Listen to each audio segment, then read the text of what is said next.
Assalamualaikum warahmatullahi wabarakatuh. Okey. Alhamdulillah, bersyukur kepada Allah kerana memberi kesempatan kepada kita untuk meneruskan pengajian ibadah, aqidah, no? Pelajaran aqidah tahun 3 Kafa. Okey, baik. Sebelum ini kita dah mempelajari pelajaran dalam bidang beriman dalam kepada hari kiamat, iaitu sebab-sebab berlakunya kiamat, dan pada hari ini kita akan sambung pada tajuk nama-nama hari kiamat. Kita baca di atas, baca dan fahami nama-nama hari kiamat. Hari kiamat juga disebut dengan nama lain. Okey, rupanya hari kiamat ni dia ada banyak nama. Okey, bukan kita kata kiamat sahaja, dia ada macam-macam. Semua tu maksudnya sama. Semua itu bermaksud kiamat. Dalam Al-Quran dia ada banyak perkataan yang Allah sebut. Dia ada yaumul hisab, dia ada yaumul qari'ah, yaumus sa'ah. Semua itu bermaksud kata hari pembalasan, hari kiamat, hari yang berlaku selepas ditiupkan sangkakala. Itulah namanya hari kiamat. Okey, kita tengok. Antaranya apa dia? Nombor 1, apa dia? Yaumul hisab. Itu hari perhitungan. Hari ini kita akan dihitung. Kita akan dihitung ataupun dikira amalan kita, sama ada kita baik atau jahat. Nombor 2, yaumul akhirah. Okey, iaitu hari akhir dunia. Masa hari itu dunia kita dah habis dah. Yang tinggal ada akhirat sahaja. Okey. Nombor 3, yaumul qari'ah, iaitu hari keributan. Pada hari itu berlaku keributan yang teramat. Maksud kata dunia kita ni dah tak tenang lagi, semua habis. Dunia akan bergulung selepas ditiupkan sangkakala. Itulah al-qari'ah. Yang seterusnya, yang keempat, iaitu yaumus sa'ah. Yaumus sa'ah iaitu hari masa. Pada hari itu, maksud kata pada hari itu, pada masa itu berlakulah kiamat. Yaumus sa'ah, iaitu yaumul jaza, iaitu hari pembalasan ataupun perbicaraan. Pada hari kiamat nanti kita akan dibicarakan, kita akan dibalas apa yang kita buat di dunia. Nombor 6, yaumul ba'th, hari kebangkitan. Akhir bila kiamat nanti, bila kita dah mati, ditiupkan sangkakala yang kedua, kita bangkit balik. Itu yaumul ba'th. Yaumul waqi'ah, hari kejadian. Yaumul hashr, hari perhimpunan. Sebab kita akan dihimpunkan pada hari itu. Seterusnya, yaumul zalzalah. Apa dia itu? Hari kegoncangan. Pada hari itu bergoncang dunia kita pada hari kiamat nanti. Dan yang terakhir ialah yaumul ghashiyah, hari huru-hara. Pada hari itu dunia kita akan huru-hara. Sebab apa? Sebab berlakunya kiamat. Okey. Seterusnya adalah kita buka muka surat 35. Yang tadi muka surat 34. Muka surat 35, baca dan fahami, iaitu peringkat hari kiamat. Peringkat hari kiamat. Peringkat yang pertama dan peringkat yang kedua. Peringkat yang pertama, apa yang berlaku peringkat yang pertama ni? Apabila sangkakala ditiup. Ini kali yang pertama. Apabila sangkakala ditiup, hancurlah segala makhluk. Makhluk di dunia ni habis, hancur, tak ada apa dah. Okey. Alam dan semua kehidupan di dunia. Kehidupan dunia dan alam ni semua hancur, tak ada apa dah, habis.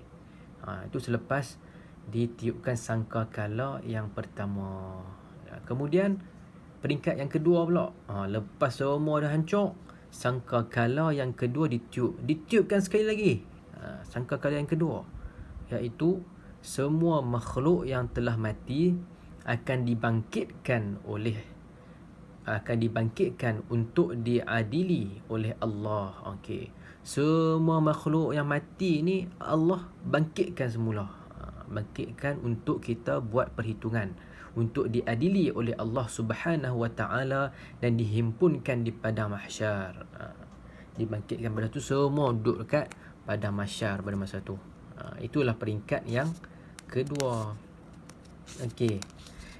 Yang pertama ditiup, kita mati, dan tiup yang kedua kita hidup balik.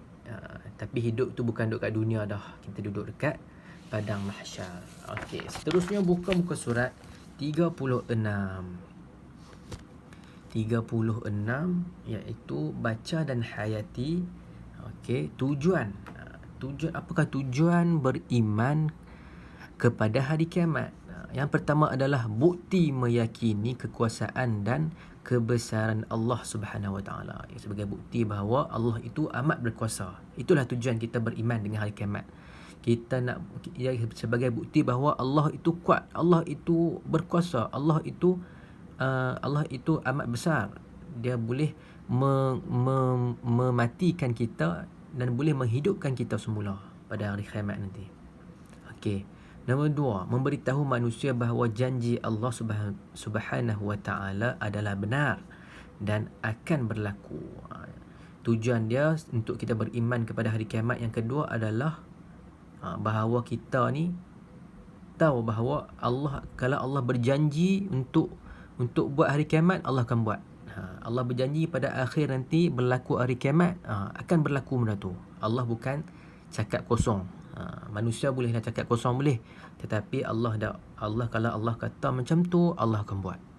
Itulah tujuan untuk kita beriman kepada hari kiamat. Yang ketiga adalah memberitahu keadilan Allah Subhanahu Wa Taala akan berlaku di atas amalan manusia di dunia. Kita di dunia kemungkinan tidak dapat diadili dengan seadil-adilnya, tetapi tidak di akhirat. Allah akan mengadili kita ni seadil-adilnya. Apa yang kita buat di dunia, kita buat jahat di dunia, kita terlepas, tetapi tidak di akhirat. Kita akan merana di akhirat. Okey, itulah tujuan untuk kita beriman dengan hari kiamat. Okey. Seterusnya kita tengok hikmah. Hikmah kita beriman dengan hari kiamat. Apakah hikmah di sebalik kita beriman dengan hari kiamat? Okey, yang pertama adalah menjadikan seseorang mempunyai keimanan yang teguh dan berakhlak mulia. Apabila kita beriman dengan kiamat ni, kita akan mempunyai iman yang kuat. Kita akan lebih berakhlak. Kalau orang yang tak percaya pada hari kiamat, cukup suka dia lah, dia nak buat dosa ke, dia nak buat pahala ke, dosa ke, dia nak buat jahat ke, semua tu dia tak kisah. Tetapi tidak kepada kita yang beriman dengan hari kiamat, kita akan ada keimanan yang kuat. Kita akan berakhlak mulia. Okey. Nombor 2 adalah menjadikan seseorang taat melakukan perintah Allah Subhanahu Wa Taala dan meninggalkan larangan. Okey. Kalau kita beriman, kita akan taatlah, kita akan ikut perintah Allah dan kita meninggalkan larangan Allah. Kalau kita tak beriman dengan hari kiamat, bila kita tak percaya dengan hari kiamat, kita akan buat macam-macam benda jahat. Sebab apa? Orang Islam apabila dia percaya dengan kiamat, dia takut nanti hari kiamat nanti dia akan diseksa. Tetapi kalau orang yang tak beriman, orang kafir, dia buat jahat, dia tak percaya dengan hari kiamat, jadi ikut suka dia lah, dia nak buat apa, dia akan buat macam-macam, dia bunuh orang, macam itulah.